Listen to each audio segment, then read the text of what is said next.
Hey there, gang. Hope you're having a good day. It's still cold here. Lots of snow. I got a brand of guitar here that's new to me on the bench, and it's kind of interesting. Interesting little guitar.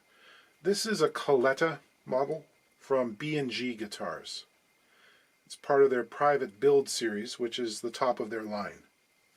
These are made in Tel Aviv, in Israel. It's a small shop.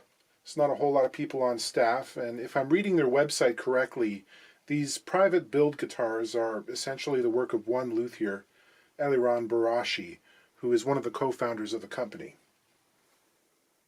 Guitars from Israel? Well, there is a strong stringed instrument making tradition in the region going back millennia. Lots of ouds and oud makers. In terms of guitar making, probably the most well-known in recent years would be Boaz Elkiam, who came to prominence in the 90s. Very interesting character. Most recently, some of you who are into the guitar on YouTube will have probably seen him promoting a plastic modular electric guitar that allows you to switch out pickups and electronics, almost like a transformer. The robot in disguise, not the voltage changing device. But earlier in his career, he made some serious classical guitars and some really unique hybrid instruments. So evaluating this, it's got a really nice piece of Sitka spruce for the top. Lots of silking. Apparently the bracing in these is European spruce. The back and sides are mahogany. Pretty color. The neck is also mahogany. It's got a Ziracote fingerboard, which is difficult to kind of pick out, but it's got some of that characteristic funky grain that Ziracote is known for. The bridge is kind of an antique design that you see a lot in the 1910s and 20s with the sort of truncated pyramid ends on it. A very tall saddle. In terms of body shape and size, this is a step up from what I'd call a parlor guitar. This is akin to an LO or LOO from Gibson in the 20s and 30s. It's like 14 5/8 across the lower bout. And the shape is novel. It's different from a Gibson. The lines of the upper bout and the waist interact in a different way. They're sort of pinched in. Looking inside, it's got an X-brace. There are a few unusual things going on as well. They've supplemented the standard complement of back braces with extra thin strips between them that are maybe a little more than the thickness of a business card. I guess the thinking is to try and reinforce the plate against cracking. And it's got a slipper foot. This is something you see in classicals. It's part of the traditional Spanish design, and it's a design element I really like. I put it in my own steel strings. What it does is spread the bending force that's happening on the guitar, and oftentimes focuses on the base of the neck block. It transfers that force out over a wider area of the back, and it works to prevent the block from tipping forward. This is one of the prime reasons why guitars need a neck reset over time, is this tipping phenomenon. So that counteracts that to a great extent. These use a glued straight mortise and tenon, which is apparently quite long, rather than a dovetail or a bolt-on system to hold on the neck. Properly fit, there's a lot of glue surface on that, and they work well. As a repair guy, I caution that if they ever do need to be disassembled, it can be a lot more difficult than a standard dovetail to remove them. However, it's a good, strong way of putting the neck on. Other aesthetic choices. This is a recollection of a pre-war slotted headstock, but it definitely feels different from something you'd see on a Martin. Just the way the transitions are handled. It's also got very thin slots in it, like a National, which some people despise, but you can learn how to work with them. So the order of the day is to put in a K&K pickup. Apparently B&G has its own undersaddle system, which they use in their standard line. You can opt out if you get one of the private build series here. A lot of people aren't enamored with the sound of undersaddle pickups. I include myself in that lot. Some of the super high-end types can sound good, but they're usually accompanied by a bunch of circuitry stuffed into the guitar, which, you know, I'm not a fan of. I'd rather see that stuff in a box on the floor. The K&Ks are reliable, not too expensive, and if somebody's looking for a passive setup, it's the one I always suggest, because it sounds good in everything I've put it in. So we have to drill a larger hole for the end pin jack, and that can be kind of scary if you start to think about how much these guitars are actually worth. There are a number of ways of doing it. Probably the easiest and safest is to work up from smaller size drill bits to the larger ones incrementally. And that way we're not trying to remove more than a little tiny bit of wood with each pass. So there's not much that can go wrong. The other thing we can do is use a Forstner or a sawtooth bit, which cuts a really clean hole, but these can be very hard to start on something that's already been drilled, because there's already a hole there. I can plug the hole and then mark the center and re-drill. This guitar has a Tusk Graphtec saddle and nut. Just looking here, this is a fit I would find acceptable in the case of an undersaddle pickup. I might tighten this up a little bit, and yeah, it's got shims underneath. More than one, it seems.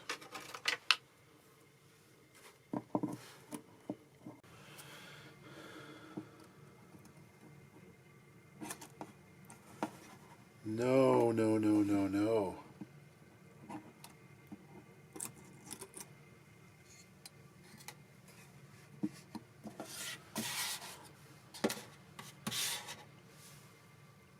No. Nope. A shim is okay. 4.5 shims, not okay.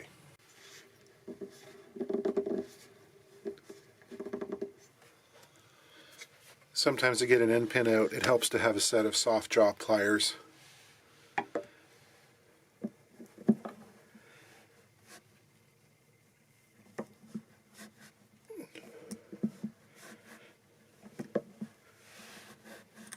Even then it can be a struggle.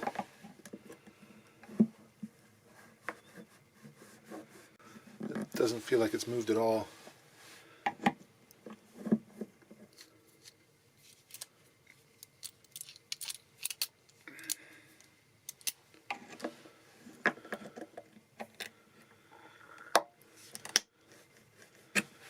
There we go. Brute force. Looking at the hole here, you can see that it is slightly off center. It's favoring the left-hand side a bit, which is not uncommon, to be honest. When you're reaming for these things, it's difficult to keep it on center. So, I don't know. I think I'm going to drill it out using multiple drill bits this time. See if I can maybe push it a little bit to the right. This is going to seem barbaric to some people, but I find I get the best results drilling with the guitar upended, so standing on its head and the drill vertical. It's just easier for me to sight. I get a more, true plumb hole that way. As you saw, I wrap up the headstock in padding to protect it, and then rest it atop my Converse sneaker and against the padded front of my bench. I start the drill backwards, which helps to keep it from tearing up the finish around the hole. And then I just work up the chain of sizes, 1/32 at a time, until I reach the correct diameter. Drilling in the inverted position also tends to make all the drill dust fall straight down into the upper bout, which makes it easy to vacuum up. This is the end of an old 1/4-inch jack, which I've affixed to a length of wire here, which I will use to fish the pickup through the hole.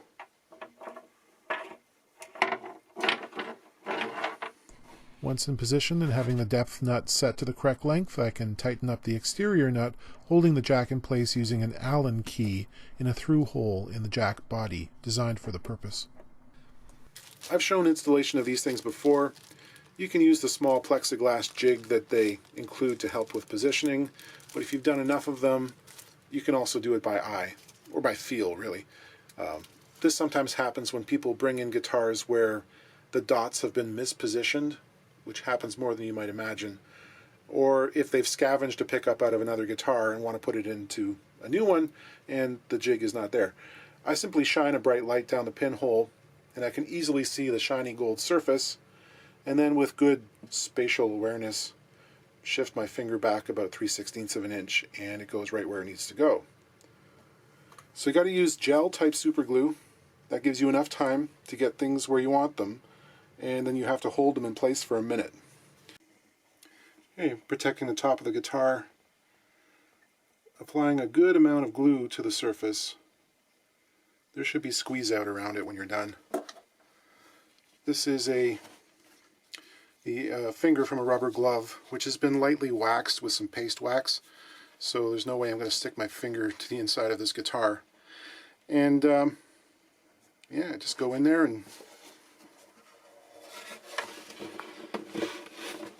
look through the hole.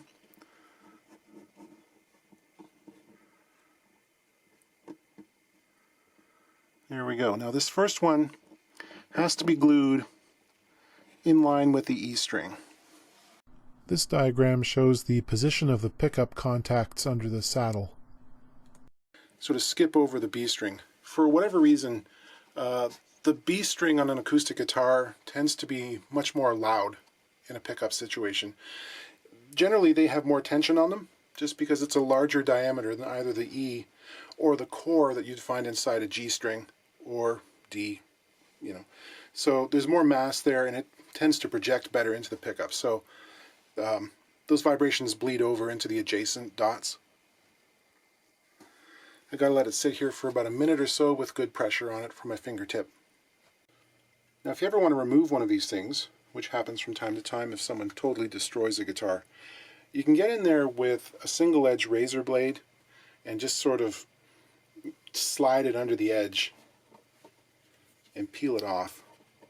They're surprisingly resilient. Taking this minute to contemplate the universe, I'm just telling myself that there's only one thing on this guitar aesthetically that I'm not fully on board with, and that's the bridge. Like the top of it, the surface is flat and the edges are sharp, like right from the cutter sharp. They haven't been smoothed or chamfered or relieved in any way. So that's one thing I would do, I think. I don't mind the design, I just think it could be a little bit less pointy there. It's kind of blocky, you know? Everything else is very curvaceous. So they're all installed there, right where I want them. The leads for the pickups are long enough that they could vibrate or bounce against the back. So I'll put in one of these little peel and stick wire holders. I'll affix it to the back and just hold them in position so that they won't bang around in there. Let's measure the approximate thickness of all of these shims together.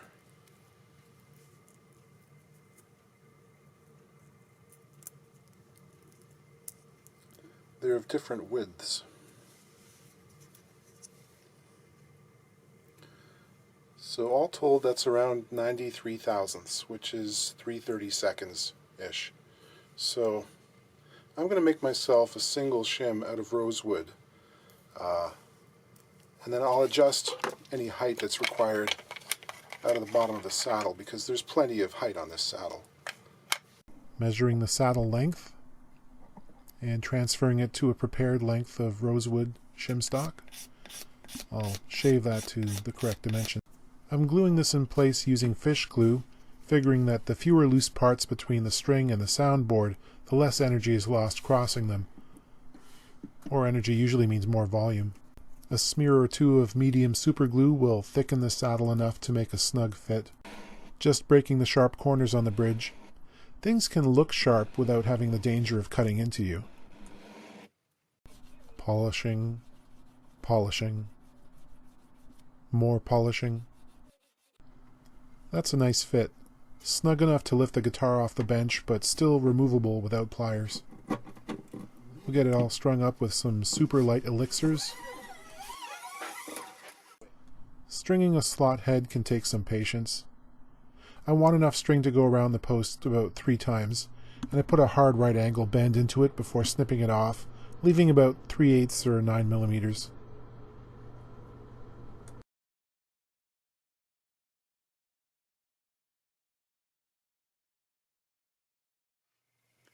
Due to the acute angle of the headstock and its string slots, the outside strings here are so far outside the slot that I don't think there's a way to string this without causing damage to the area where they exit it. Like, I've got the low E string here coming off very close to the inside wall, and it still touches.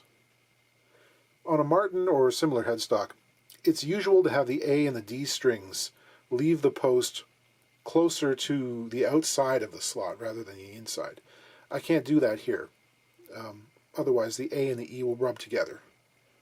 Doing it this way, there is a tiny little gap between them, but these are very light gauge strings. They're 10 to 47. Larger diameter, I don't know what happens. They might rub, and that's not ideal. So this is the kind of thing, if you're into building guitars and you want to design a new slotted headstock, you have to sit down and draw or model for yourself just to plot out where those strings go. Do they interfere with each other? You know, what's in their way? Here you can see just how close those two strings are. So if you go up a gauge, aren't these going to be sitting right on top of each other? And you can see where this is pinching into the wood. So, you know, it's going to get a little patch of wear on either side. Maybe we live with it. Lots of guitars have that patch of wear. What I'm trying to say is that on a classic headstock shape, it's not inevitable to get that wear there if you use proper stringing. The other thing I'd like to comment on is just how high this saddle is. Now, there's a propensity in the last couple of decades for builders to really set that neck back and go for a lot of saddle projection. I think as a countermeasure against having to do a neck reset too soon.